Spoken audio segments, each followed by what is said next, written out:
When the history of Norwegian jazz, the last 40 or 50 years, should be written, it had to be an Italian who did it. And that's a little bit special, Luca. How did you ever discover the Norwegian jazz? I think that's after the big four of ECM gang, Younger Børge, and these people. It was when you had a sort of second golden era in the period of new jazz in the late 90s, when Khmer was released by Nisbet Mover, and then Børge released the new conception of jazz. That was the moment that I started to follow this kind of scene that I found very interesting and very different from many other scenes around. And then I discovered what's happened there from the storytelling of the musicians about this period in Oslo and around. I have to say a few words about who Luca Vitalli is. He's Italian. He's a freelance journalist, and you write about jazz, of course, and you have been on this Jazz Norway in a Nutshell, where Norwegian jazz is presented for foreign journalists and festivals and so on. How many times have you been here in Bergen now? I think that's my first time. It was 2007.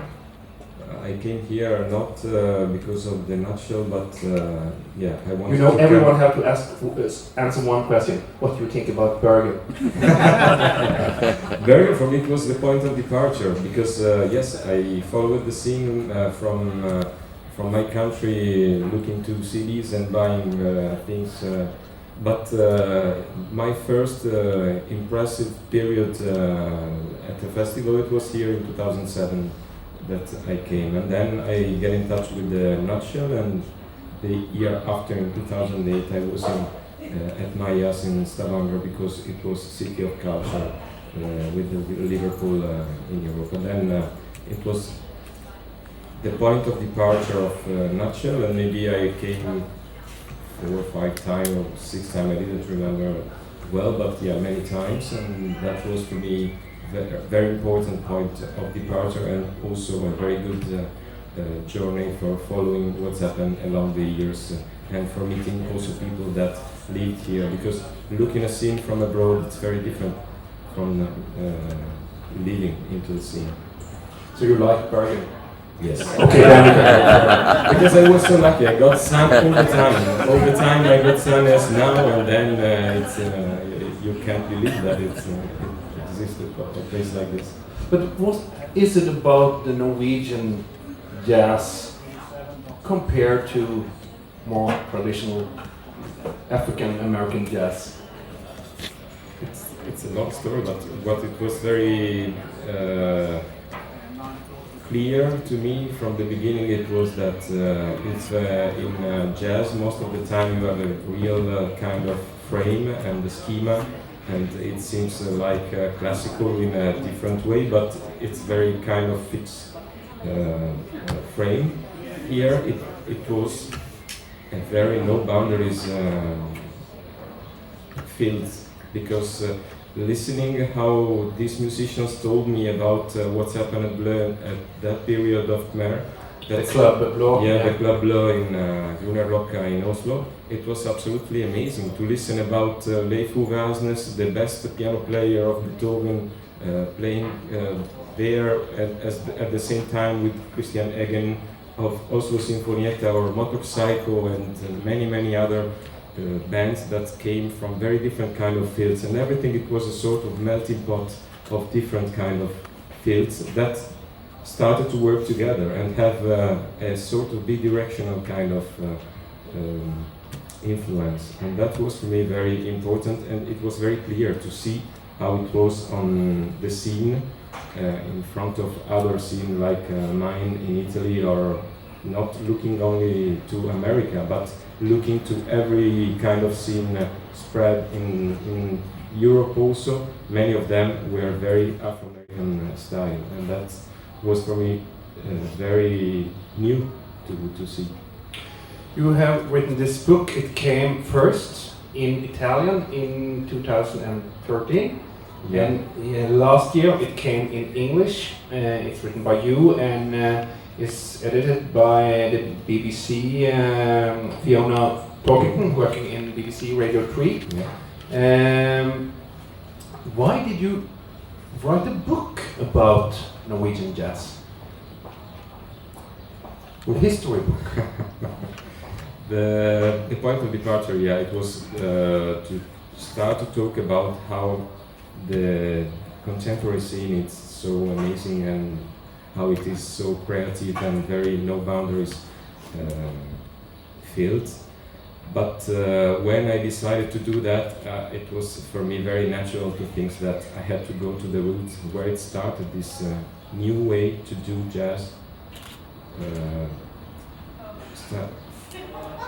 Checking how it was possible to be out of the Afro-American roots and following the typical kind of Afro-American style.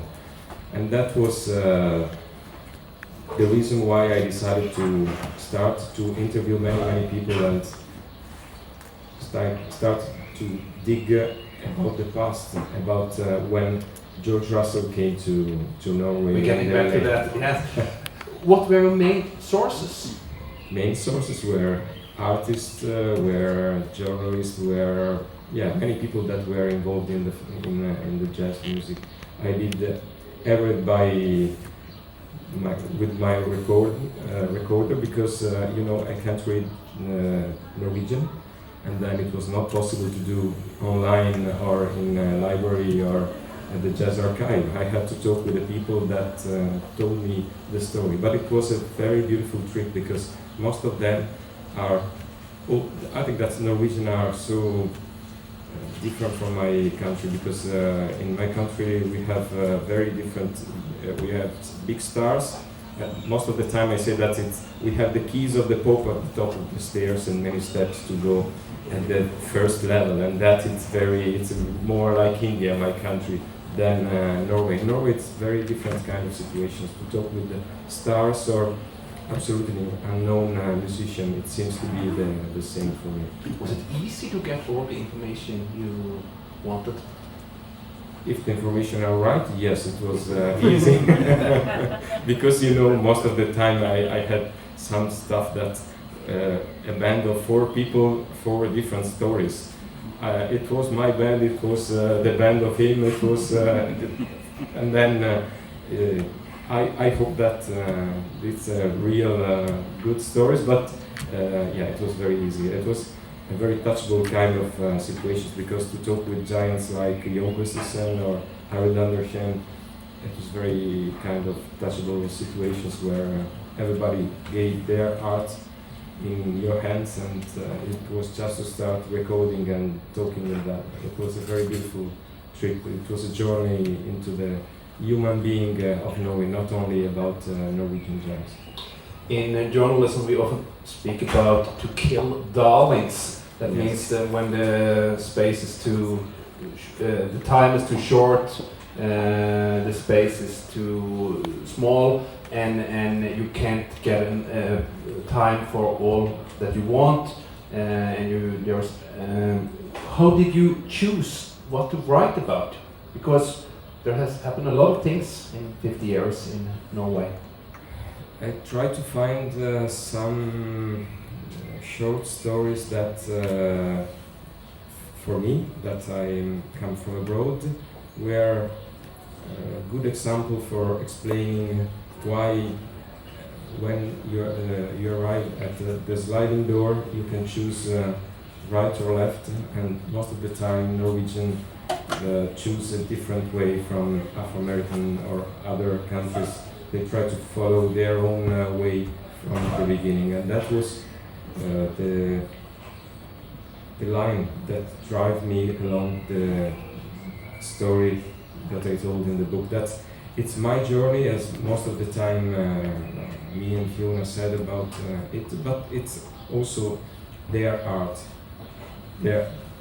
All musicians gave very good vibes to me. I got very, very good vibes from them because they put the heart of their own story in my hands.